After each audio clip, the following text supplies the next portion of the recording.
Được, dạo này chán quá, ngày hôm qua đi đâu hả? Ngày hôm qua hả? Ừ. Qua mình ở nhà thôi, chán lắm, trời mưa bão về nó không biết đi đâu chơi hết á. Thế còn bạn em qua làm gì? Hôm qua hả? Ừ. Đồ, hôm qua đi chơi á, tăn cái á. Wow, ngày hôm qua đi tăn cái luôn. Ừ. Tăn cái ở đâu vậy? Cái ở trong Làng Linh á. Làng Linh hả? Ừ. Tao đéo tin mình đâu, mày nói tao đéo tin mình đâu.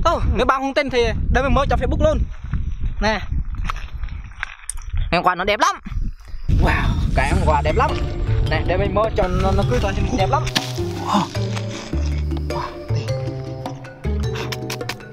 Wow, cái còn ngon mà. Ồ, chắc cũng đủ mua mấy cây bút mình ăn rồi, mình ăn tối nay ở nhà ngu rồi. Rồi, để mình lượt ra nha. Đầu người ta. Không thấy.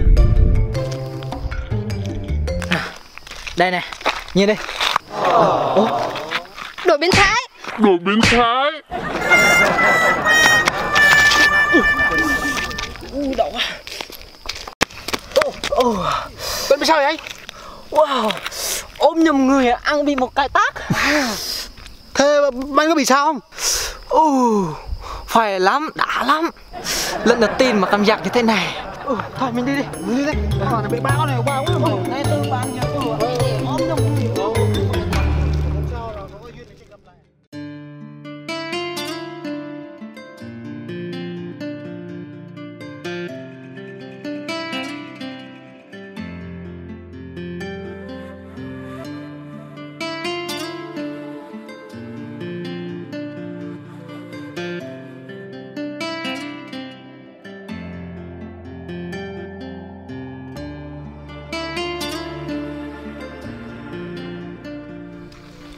Được, đói cơm quá. Từ sáng tới giờ mà chưa cơm gì hết. Đi kiếm bò mà tôi thấy mấy con bò ước gì tao có thể gặp bò tao ở đây nhỉ. Đúng rồi á. Bò kìa. Bò hả? Thấy bò 2 con á. 2 con hả? Đâu? Kia nè. Đó, có thấy chưa? Biết rồi. Bò đồ đen hả? Đó là bò đô đèn đó. Hạnh phúc quá ha. Giờ mình qua cho đỏ đi. Đi coi thử đây. Thôi, Mình đòi qua, mình đi ăn đi. mày mới điên hả?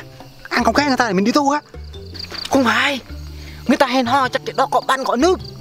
Ha. Chứ không phải là mình đi ăn người đâu. Mình đi ăn ăn á. Sao mày không nghĩ ra ta? Thì đi đi. Nè.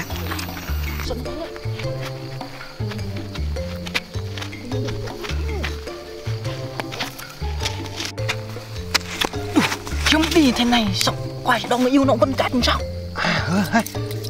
Muốn bây giờ mình có cách. Mình có cách. Có cái gì chứ? Đây, mình có cái này nè. Đây, bảo một cái, mình một cái. Mình một cái này. Sao mày có cái này hay vậy? Mày ngu mày. Mình mang cái này để trong có thai. Mình lắm.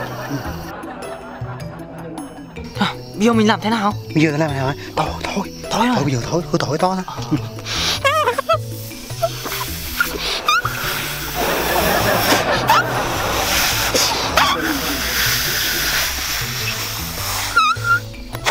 Sao tao hay vậy? Mình còn được kìa. Cần nghẹt thở rồi.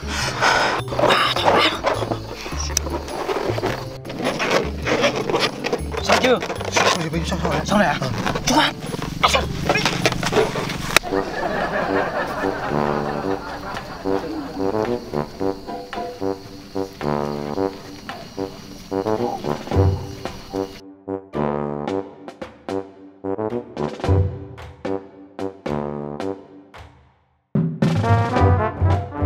Chúng mình yêu nhau lâu rồi nhỉ? Anh có món quà tặng cho em này. Cái quà gì vậy anh? Em nhắm mắt lại đi. Wow, con cá sắp mũi nhậu rồi kìa.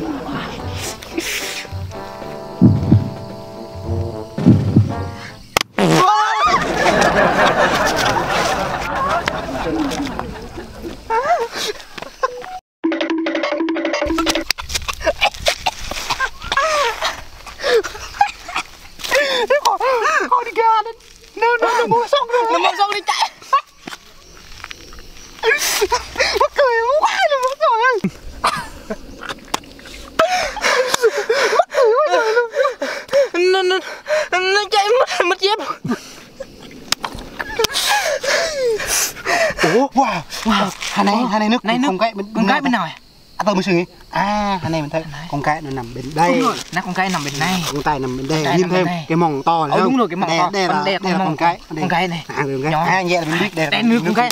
Thôi, mấy món nước con cái chứ. Trời ơi.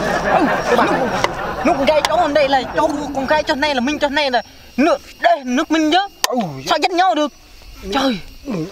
Thơm quá. Mình uống đồ non này. Mùi quá. Mùi quá. Thôi mình đói. Mình uống uống lại đi. Mình thành công của mình. Đừng mình thành công rồi. Hai cái điện thoại luôn này. Đâu? Đây đây. Hai điện thoại luôn này. Điện thoại gì vậy? Điện thoại Oppo iPhone này. Mình thấy được mang là đủ mặt lắm điện thoại này. Con này máy gì vậy? Hoa xin. Chắc điện thoại con gái này. Thơm quá. Thơm quá hả? Cái này khó nhiều quá. Bạn lên cái đó hả? Mùi thơm quá. Có bánh này. Có bánh này. Mày ăn đi, ăn được hay. Ngon quá. Thơm quá. Mùi thơm. Mình đi. Trong lúc mình ra quay lại. Sao nó? Quay lại là khoe cắt. Thử quá.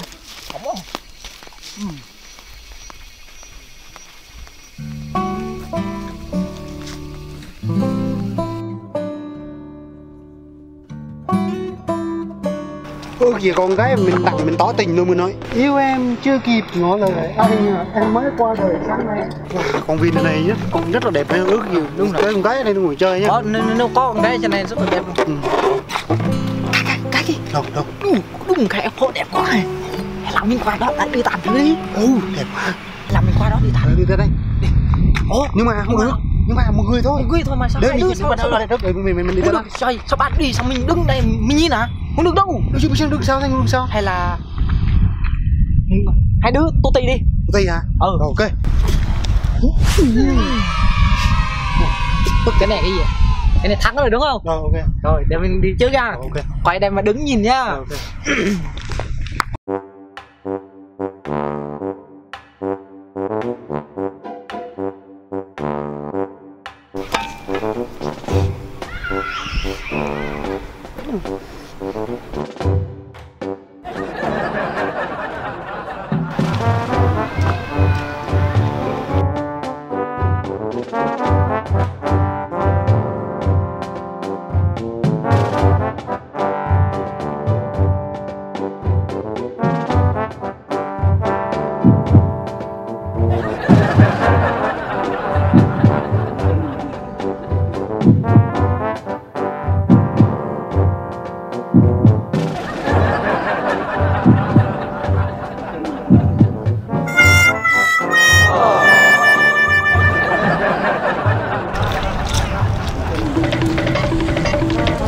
Sao?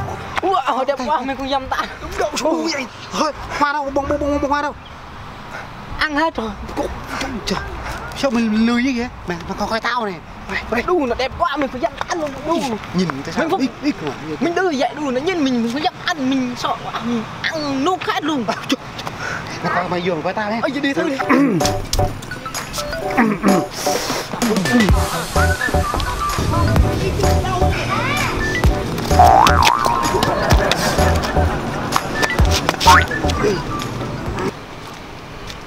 Này bé. Cái gì vậy anh? Cho anh ngồi xíu đây được không? Dạ anh cứ thoải mái.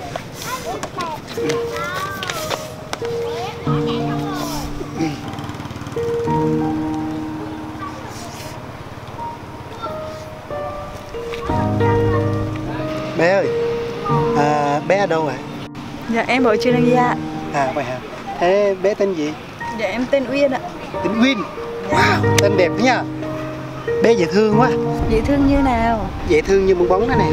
Wow đẹp quá. Thích không? Dạ em thích ạ. Tặng em nè. Wow em cảm ơn. Không có gì. Bố mẹ ơi, con thành công rồi gì? Em có thể cho anh xin số điện thoại được không? Dạ em không có điện thoại ạ. Em còn học nên là mẹ em không cho dùng ạ. Tiếc quá à.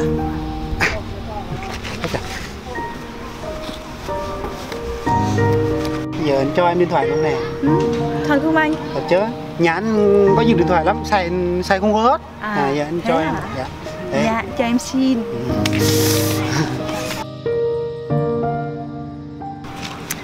Anh có thể mời em đi uống nước được không? Dạ, ok. Thôi, bây giờ vậy thì bây giờ mình đi. Dạ, đi anh. Anh không ra.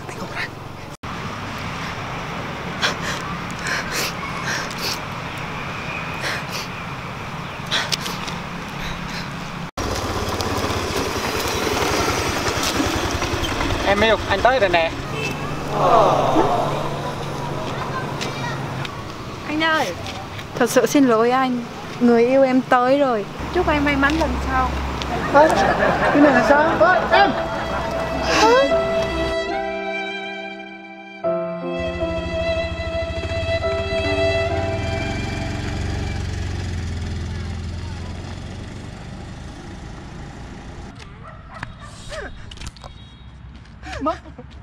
Sao? Mất hết! Mất cái gì? Bong bóng 1.000, điện thoại 2 triệu, mất hết. Anh bé mình ngu vậy. Thật là buồn cười thật.